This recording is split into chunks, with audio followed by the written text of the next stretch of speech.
দর্শক আপনারা দেখতে পাচ্ছেন যে সচিবালয়ের সামনে এখনো উত্তপ্ত পরে সেনা সদস্যরা এই মুহূর্তে তারা এইটাকে শান্ত করার এখনো আসলে শান্ত হননি।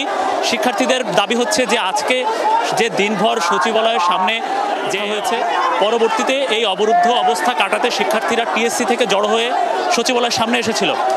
পরবর্তীতে আমরাও দেখেছি এবং শিক্ষার্থীদের যে অভিযোগ সেটা হচ্ছে যে তাদের উপরে ইট পাটকেল নিক্ষেপ করা হয়েছে, লাঠিসোঁটা নিয়ে তাদের উপর হামলা চালানো হয়েছে।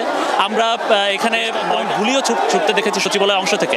শিক্ষার্থীদের অভিযোগ হচ্ছে আনসার সদস্যরা হয়তো যে নিরস্ত্র হয়ে আন্দোলন করছিল তাদের এই নিরস্ত্র অবস্থায় তারা ছিল না, শিক্ষার্থীদের উপরে গুলিও চালানো হয়েছে।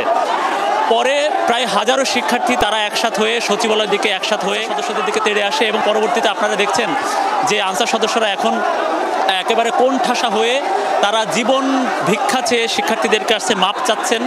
তারা ইউনিফর্ম খুলে শিক্ষার্থীদেরকে দিয়ে দিয়েছেন যে তারা আর সংঘর্ষে জড়াবেন না, শিক্ষার্থীদের সাথে কোনো ঝামেলা করবেন না। আমরা দেখেছি যে ইউনিফর্ম খুলে খালি গায়ে মোটামুটি শিক্ষার্থীরা দাঁড়িয়ে আছেন, বসে পড়েছেন।